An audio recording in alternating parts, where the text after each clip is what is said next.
এই engineering college 17টা বছর ধরে অভিভাবকহীন। ইঞ্জিনিয়ারিং করতে এসে শুধু সার্টিফিকেট ছাড়া আমরা তেমন আর কিছুই পাচ্ছি না। আমাদেরকে থ্রেট দেওয়া হচ্ছে যদি আমরা বারবার এরকম করি আমাদের ক্যাম্পাস বন্ধ করে দেওয়া হবে। কারিগরি দপ্তরের এই যোগ্যতাই নাই যে তারা একটা পার্মানেন্ট প্রিন্সিপাল নিয়োগ দিবে।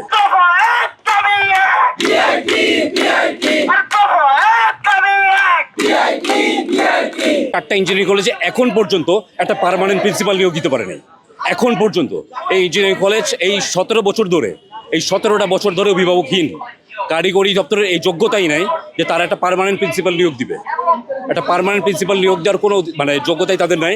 এমনকি এই ইঞ্জিনিয়ারিং কলেজগুলোতে আমরা আবার স্পষ্ট করে একটা কথা বলি, এই ইঞ্জিনিয়ারিং কলেজ কিন্তু বিএসসি ইঞ্জিনিয়ারিং ডিগ্রি প্রদান করা হয়, বিএসসি ইন ইঞ্জিনিয়ারিং। অনেকে কলেজ শব্দটা শুনে মনে করতে পারে এখানে ডিপ্লোমা পড়ানো হয়, আসলে বাস্তবতা এটা না। এখানে বিএসসি ইন ইঞ্জিনিয়ারিং পড়ানো হয়। কুয়েট, চুয়েট, রুয়েট, বুয়েটের শিক্ষার্থীরা যে ডিগ্রি নিয়ে পরবর্তী চাকরি জীবনে যাবে তারাও ঠিক সেম পড়াশোনা করেই আপনার বুয়েট, কুয়েট, চুয়েট শিক্ষার্থীদের সাথে লড়াই করে আপনার সেম জায়গায় পরীক্ষা দিবে, সেম চাকরি করবে। ঢাকা ইউনিভার্সিটি আন্ডারে আমরা পরীক্ষাগুলো দিই। মে মাসে 18 তারিখে আমাদের একটা বন্ধু আত্মহত্যা করেন, মূলত কম্বাইন সিস্টেমকে দোষারোপ করে। কম্বাইন সিস্টেম দোষারোপ করার পর থেকে আমরা মূলত প্রায় 2 মাসের বেশি আমরা বিভিন্নভাবে আন্দোলন করছি। আমরা বিভিন্ন প্রশাসনকে জানিয়েছি, আমরা বিভিন্ন জায়গায় খবর দিয়েছি, কিন্তু আমরা কোনো ফিডব্যাক পাইনি। আমাদের নিজস্ব টিচাররা আমাদের প্রশ্নগুলো করবে। এক্ষেত্রে ধরেন আমাদের এমন হয় যে আমাদের প্রশ্নগুলা যেমন আমি ধরেন আমাদের কোর্স টিচার যে প্রশ্ন করছে, আমাদের কোর্স টিচার প্রশ্নটা পায় না। আমরা ধরুন অন্যান্য কলেজের কোর্স টিচাররা প্রশ্নগুলো পায়। সেক্ষেত্রে অনিশ্চয়তা একটা ব্যাপার আছে এবং সেক্ষেত্রে আমাদের রেজাল্টে অনেকগুলো ইফেক্ট পড়ে।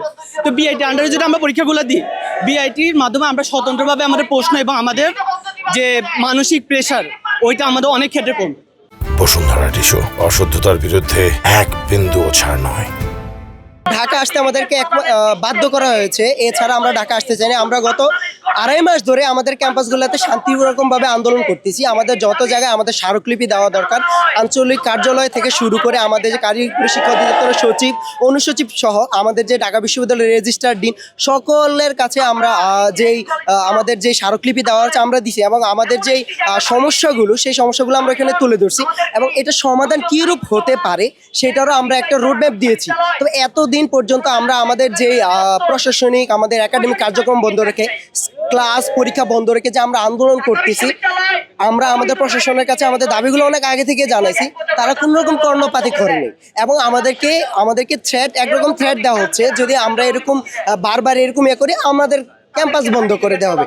আমরা গত 18 বছর ধরে যে বৈষম্যগুলো শিকার হচ্ছে, যে আমাদেরকে আমরা ইঞ্জিনিয়ারিং করতে এসে শুধু সার্টিফিকেট ছাড়া আমরা তেমন আর কিছুই পাচ্ছি না। আমাদের যেখানে ল্যাব ফ্যাসিলিটিস পাওয়ার কথা, আমাদের রিসার্চ ফ্যাসিলিটিস পাওয়ার কথা, আমাদের প্রত্যেকটা ডিপার্টমেন্টে কিছু ভালো শিক্ষক পাওয়ার কথা, আমরা সেগুলো কিছুই পাচ্ছি না। তো আমরা চাচ্ছি আমাদের একটি স্বতন্ত্র বিআইটি কাঠামো গঠনের মাধ্যমে আমরা আমাদের ন্যায্য অধিকারগুলো পাওয়ার জন্য আমরা মূলত আজকের আন্দোলন। একাডেমিক কার্যক্রম পরিচালনা হয় হচ্ছে আপনার ঢাকা ভার্সিটি থেকে। এখন আমাদের আর প্রশাসনিক কার্যক্রমটা সম্পূর্ণ নিয়ন্ত্রণ করছে হচ্ছে কারিগরি শিক্ষা অধিদপ্তর। এখন আমরা আমাদের যে দাবিগুলা, আমরা আমাদের মানসম্মত শিক্ষাটা পাচ্ছি না। এখন আমাদের সবসময় বলা হচ্ছে আমাদের দেওয়া হবে, কিন্তু তারা কখনো আমাদের যৌক্তিক অধিকারগুলা তারা আমাদের সেটা কখনো দিচ্ছে না। আমাদের ল্যাব আছে কিন্তু আমরা ল্যাবের কোনো ফ্যাসিলিটিস পাচ্ছি না। আমাদের ক্লাস আছে কিন্তু আমাদের একজন পার্মানেন্ট টিচার আছে, কিন্তু আমাদের টোটালি তারা আমাদের সাথে কোনোভাবে কোঅপারেট করতে পারতেছে না। এর জন্য আমরা এখানে দাবি নিয়ে আসছি।